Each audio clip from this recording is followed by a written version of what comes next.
back for day 3. Hi, everyone. How's it going? Good morning, everyone.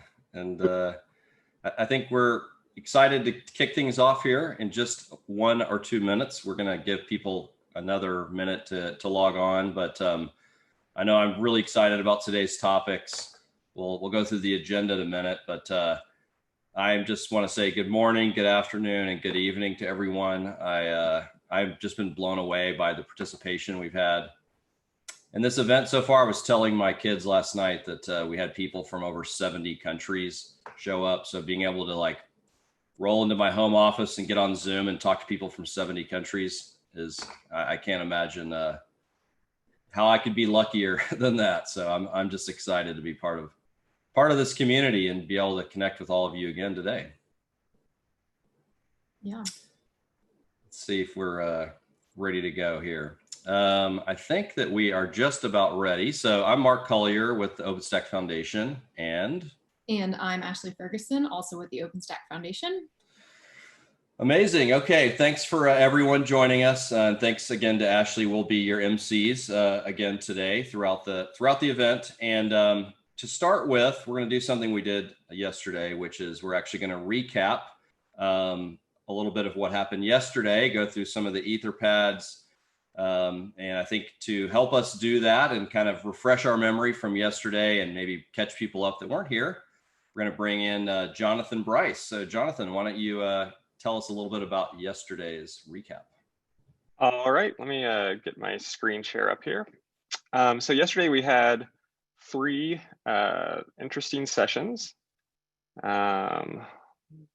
where we had the large scale tools session, the HA networking session, and then a software stack session. Are y'all able to see my screen? Yeah, it looks good. Yep. Okay, great. So progress already over yesterday. We started out with the tools section, and I thought this one was pretty interesting. It went in a few different directions. People were talking about the different kinds of ways to measure scale, and the different kinds of considerations that might come into what you are trying to scale, and how that might affect tools. The section that I thought was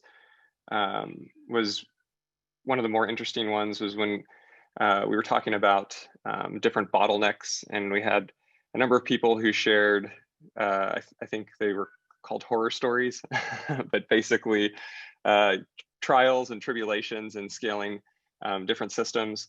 And I thought that was some really good kind of knowledge sharing that happened there. I think the thing for me that was probably a big takeaway and something to follow up on, and we can talk about this more in the wrap up this afternoon, but was around sharing tooling. And there were a couple of different areas where people have shared tools historically. The OS Ops repo was one of them. There were some other tools that were put in there, and it seems like those tools have been the source of ad hoc discussions several times, and it seemed like maybe it was time to dust off those discussions and figure out if there's kind of maybe a more holistic way to look across all of these different tools repos and help people access the kinds of custom tools, quote unquote custom tools, that are being built across these different organizations, so that we can all share in that knowledge. The next session was the HA networking session. I thought this one was very good as well. I thought Beth did an awesome job of driving to specific questions and getting a lot of discussion going. It's probably our most interactive one yet, so thanks Beth for that. And here we talked again about some of the different vectors that apply to scaling. Had an interesting discussion around kind of where do you put failure domains, and where's it most cost effective to do that? Should we pay for a lot of redundant expensive hardware, or handle failures at the rack level and trust the software to be able to work around that. So that was a pretty interesting conversation that we got into there.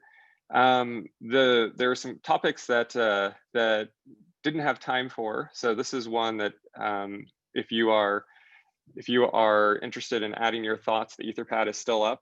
We did a poll in the third session, which was about the software stacks.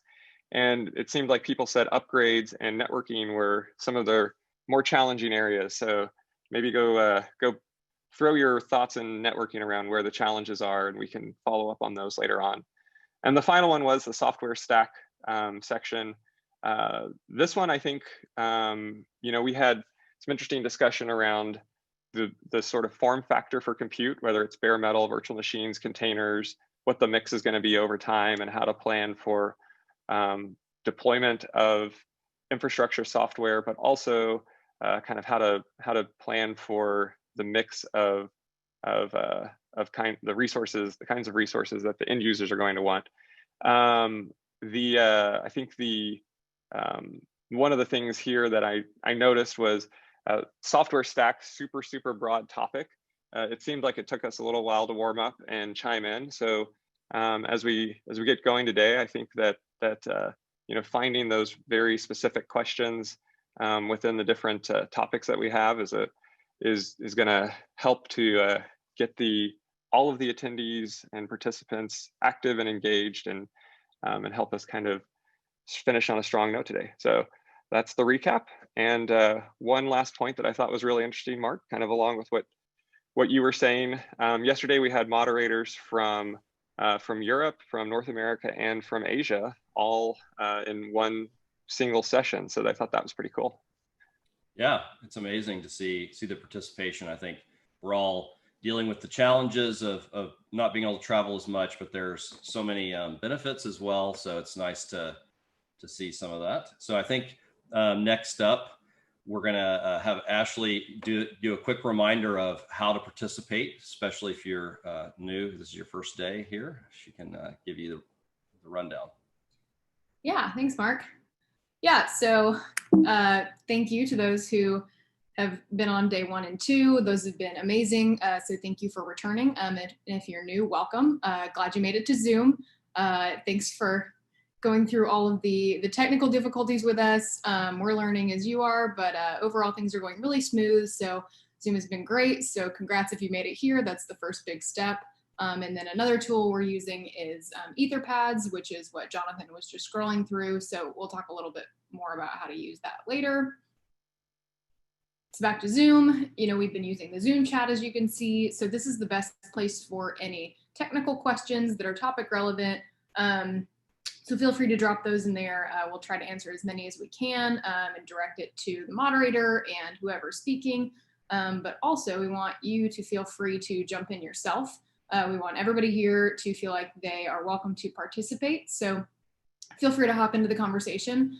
But if you're not speaking, please just remember to keep yourself on mute with that button at the bottom there, just so we can, cut out any background noise, because virtual conferences are hard sometimes.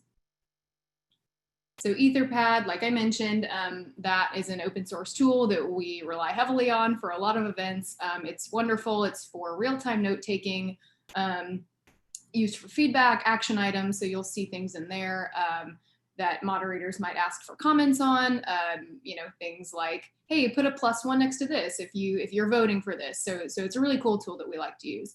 And also I would encourage you to drop your name in there. There'll be a section at the top of most of the Etherpads. We have one per session, and it'll say participant, and go ahead and put your name in there and put an asterisk next to your name if you are interested in chiming into the conversation.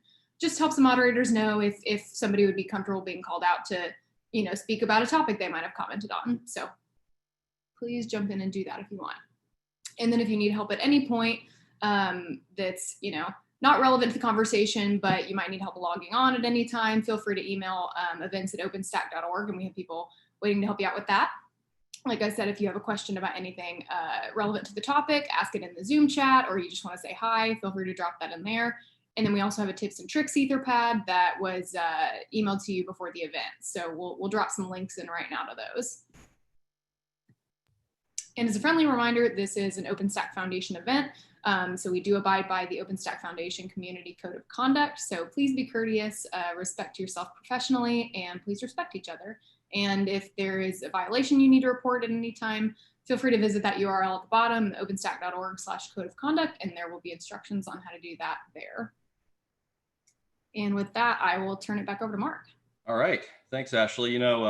By the way, Ashley, if you wanted me to go on mute, you could just ask. You don't have to make an entire slide and present it to everybody. It's a little passive aggressive, but anyway, I'm not on mute now. And I just want to say thank you again to our programming committee. Amazing work. They helped pick out the topics, and several of the folks also have been part of moderating this event. So amazing job. Next, I also want to go ahead and thank the sponsors.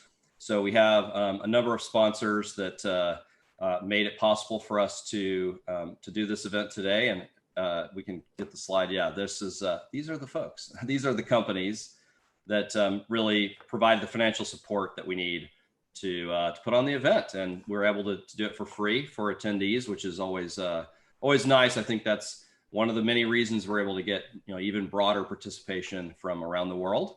And speaking of which, I also most importantly want to thank all of you. So we had people from over 70 countries, and this is just something that is really, really important to me for us to be able to be accessible, inclusive, and again, making the trade-offs in a virtual event. There's a lot of stuff that makes it trickier, but it just makes me so excited to have people from all over the world here on the event. And if by any chance your country's missing, let us know. We'll add it to the map. This is based on the Eventbrite registration system that gives us a map of where people are registering from. But we had over 800 people register in 70 countries. So thank you to everyone who is participating. This event is really about giving you all a space to connect, and so that's going well so far. Let's take on day 3. So for today's schedule, we're going to be talking first up about bare metal with my good friend James Pinnock from Verizon Media, who is right there on your screen, getting ready to jump in. He's almost James. And then we're going to be having an edge computing session, and then we'll do a wrap-up session. This is going to be longer than the one we had the last 2 days because we want to actually get into some more details. We have dedicated time on the schedule. And we have a couple of breaks built in there so we can catch our breath in between. And so, with that, the last reminder I'd like to say is that we have some upcoming events after this one wraps. So there are 2 more Open Dev events. Each of those are 3 days. So July 20th through the 22nd, which is, hardware automation. And James Pinnock is actually involved in that on the programming committee. He has a lot of hardware to automate. If you want to ask him all about it, it runs an incredibly large cloud for Yahoo, aka Verizon Media. We also have containers in production, everybody's favorite topic, containers, but actually running in production. So not just kicking the tires in August. So you can register for those. They're also free. The registrations are on this page here, openstack.org/opendev. So please go ahead and register for those if these topics are interesting to you. We'll start getting Etherpads populated so people can get ready and gear up as we head into July and August. And then the Open Infrastructure Summit will be in October. And we're just opening up CFP now. So that's the stage we're in for that event. So it's a little further away, but the CFP is really, really important. Call for presentations. So if you have an idea of something you'd like to present at the Open Infrastructure Summit in October, now is the time. It's actually just going live right now. So please go on to cfp.openstack.org.